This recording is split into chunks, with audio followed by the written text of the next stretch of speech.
I think I've done my bit. I've seen myself again and again playing the role of a Nostradamus, the man who saw tomorrow. I bear my minds when I see issues unfolding. I write my columns, 6 columns every week. That was how I wrote this particular one. I titled it The Banana Peel, under the APC's rickety chair on the back page of this day of Saturday. I said so because it is usually very difficult, very rare, to see the Supreme Court having a split decision of 4-3 coming about the same time, all revolving around the issue of extradition to extradite, to take a person from one country to another. I think we have to quickly look at it, even historically. It didn't just start today. It started from Ramses III in the Bible, when the Treaty of Peace with the Hittite came up in the Bible. You will see it there. And remember that Nigeria has extradition treaty signed with America as far back as 1931 and became operational in 1935. I remember that in the case of Sunday Igboho, there is the extradition treaty between Nigeria, Ghana, Togo, and Republic of Benin of 1984. And don't forget that when America is demanding for Abakari, I had people say, oh, the FBI can now arrest Abakari. No, you cannot do that. FBI, Nigeria is a sovereign country for crying out loud, no matter how down the doldrums we have become. FBI cannot simply come here and pick up Abakari. You must go through the extradition process. And the extradition process is as established or as analyzed or as espoused in the Extradition Act of the laws of the Federation of Nigeria 2004. And you have to look at sections, especially sections 2, 4, 5, 6, 7, and 8 and 9 of the Extradition Act. And again, let me again quickly say, this is not the first time we're having a case of extradition. In 1963, Chief Anthony Nahoro was being looked for by the federal government of Alhaji Tafawa Balewa. They said he had committed treason or treasonable felony with Chief Obafemi Awolowo and others. Chief Nahoro found his way to London through Ghana. He ran away. So the Labour Party, with their new head, Harold Wilson, made it a big deal with some members of the Tories joining them and using the media very heavily to clamor that Nahoro be not extradited to Nigeria. But the government of Harold Macmillan, who was the minister, was caught in between and in between as to the respect for human rights of Chief Anthony Nahoro and not to hurt Nigeria as a political deal. But at the end of the day, Nahoro was extradited to Nigeria and he was tried and jailed for 15 years. It was the Gowon regime that released him and Chief Obafemi Awolowo and put them in key positions in the government so as to drive the country's progress. So extradition therefore did not start today. But in going through extradition, the Attorney General of the country has a crucial role to play under the Extradition Act. He and a magistrate, or under Section 251 of the Constitution, a judge of a federal high court. The country requesting for extradition, like the US, must make a formal request through its consular here or its representative here that we want this man back in our country. It must be a formal writing. They must attach a warrant of arrest from their home country, attaching to that request, or if the person had been jailed, a certificate of conviction that such a person they want extradited had already been convicted in their own country. That is why they want him to come and serve his sentence. Then the Attorney General will look at the papers, whether there's enough evidence for that person to be extradited. If he's satisfied, he goes before a magistrate and presents the papers. The magistrate or judge looks at the papers critically to know whether the offense is a felony, it's not a trivial offense, whether it is an extraditable offense, or whether, because under Section 3 of the Extradition Act, if he finds that the offense the person is being accused of is of a political nature, or that the person is being persecuted for his political beliefs or religious belief, or because of his race, then he can refuse the extradition. And the matter will die there. Extradition, therefore, is not something that you start today and finish tomorrow. It is labyrinthine. That was why Senator Buruji Kashamu, for more than 6 years, could not be extradited, because his lawyers had to go to court to enforce his right. Question: what are those offenses for which extradition can be required? Such offenses are like money laundering, advance fees, fee fraud, treason, serious offenses.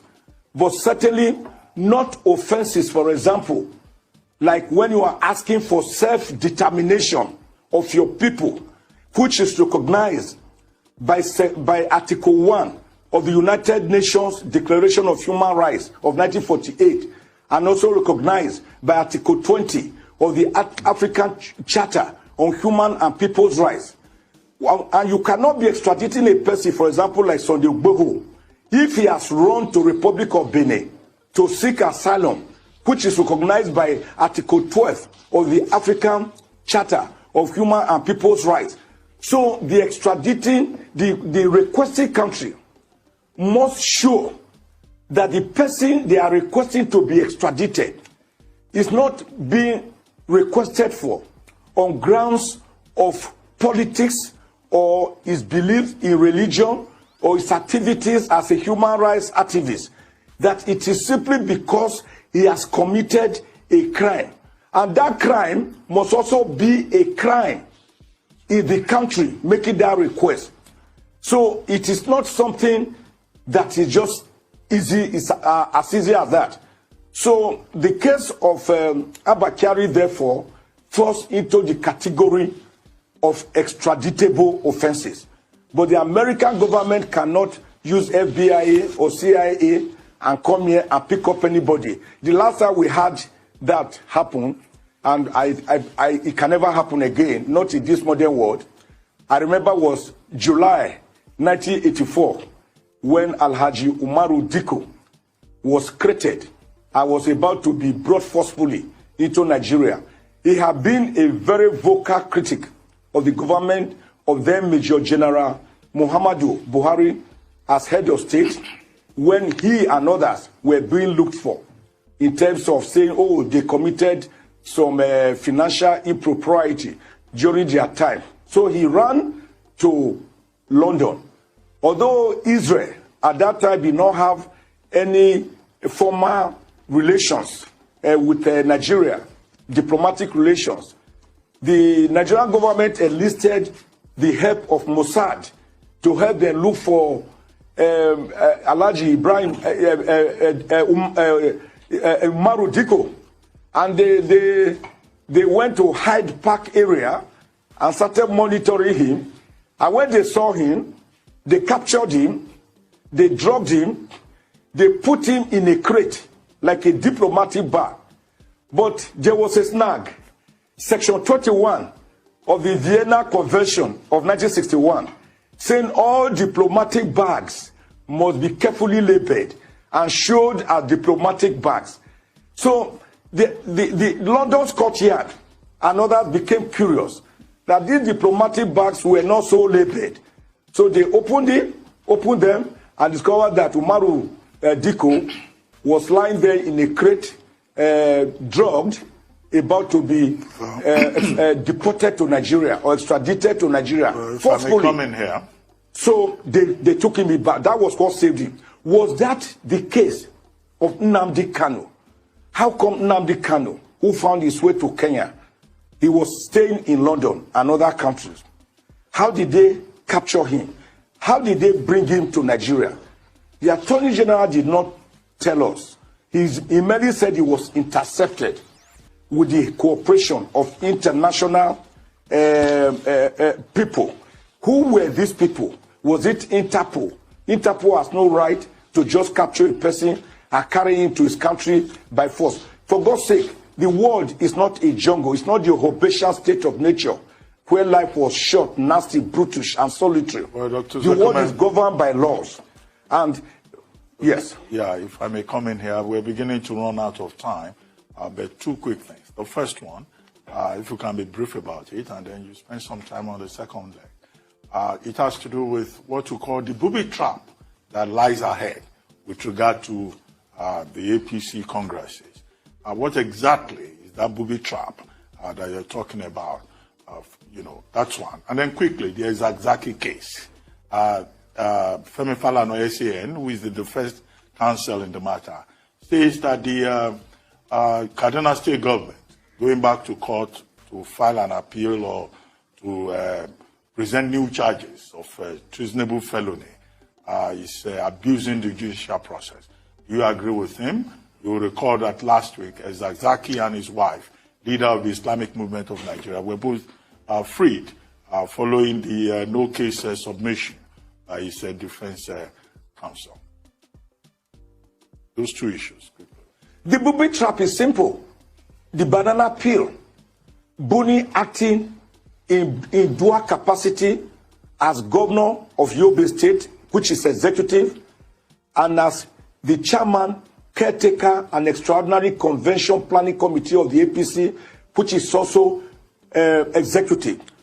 Both positions being done together are forbidden by Section 183 of the Constitution and Section 17, subsection 4, Article 17, subsection 4 of the APC Constitution.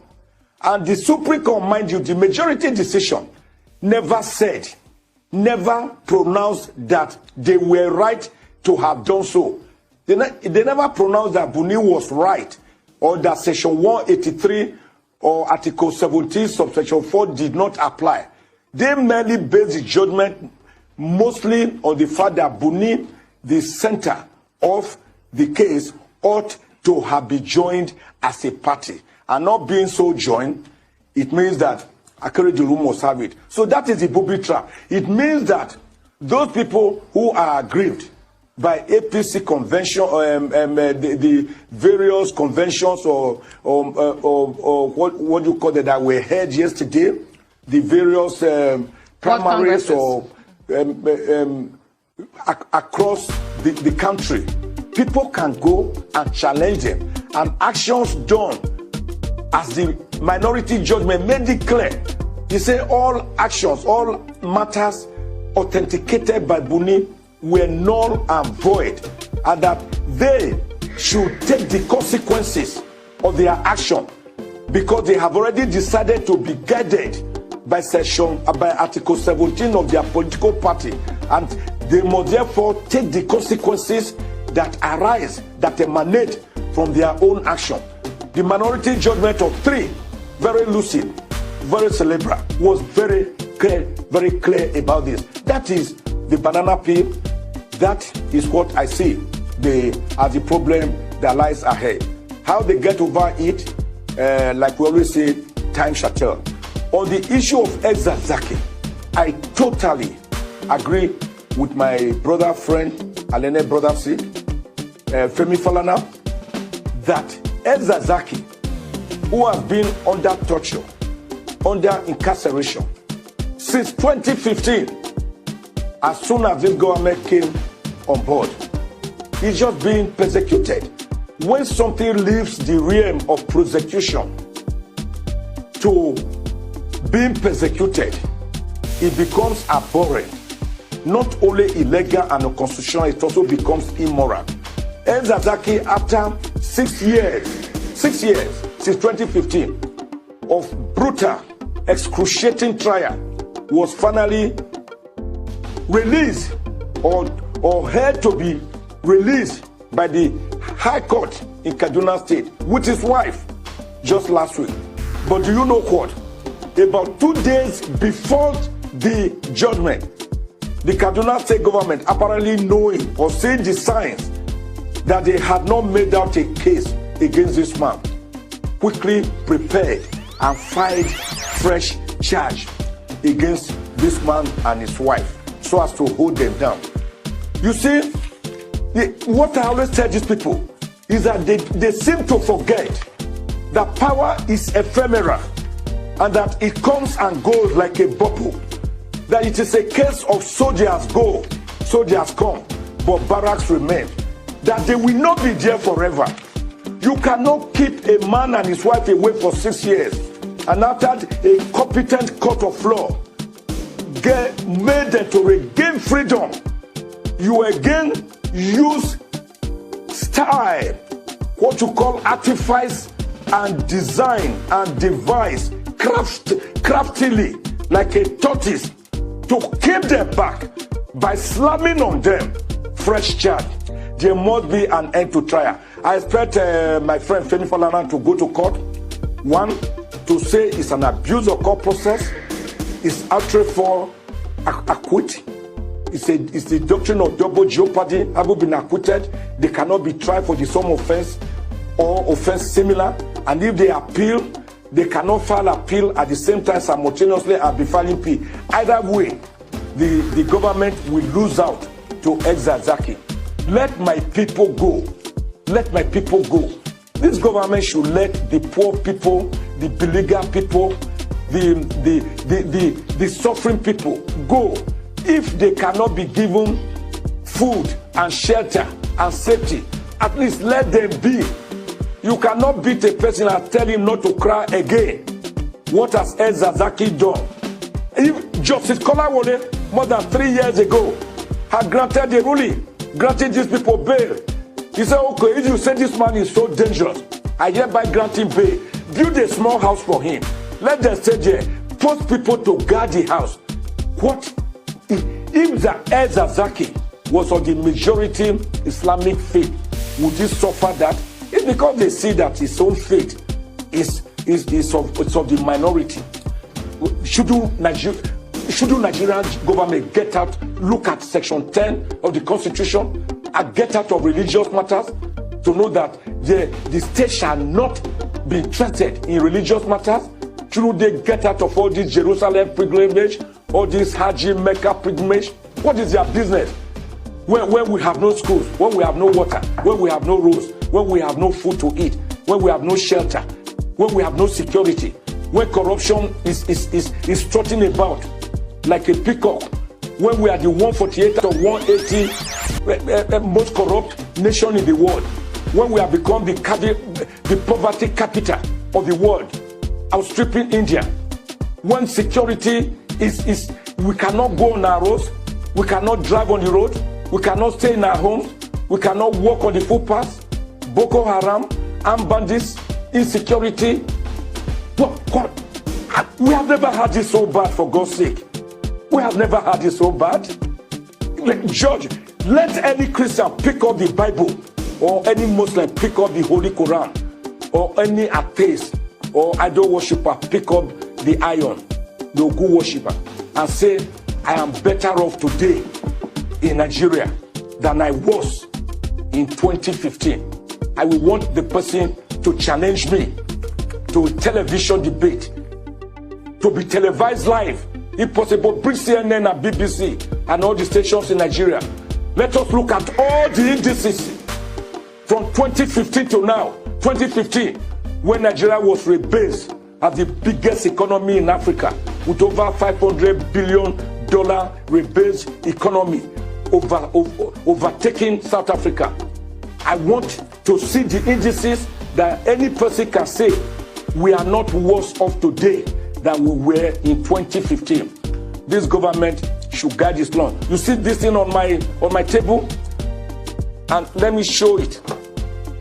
The buck stops here by ex-American President Harry Truman.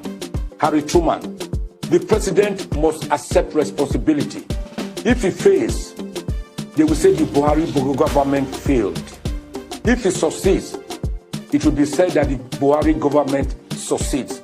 He must accept responsibility, rein in his people, and have a better government. He has less than 2 years. Time is no longer on his side. He has less than 2 years. This is August. He has actually 1 year, just 1 year and about 10 months more. Or about 1 year and 9 months more.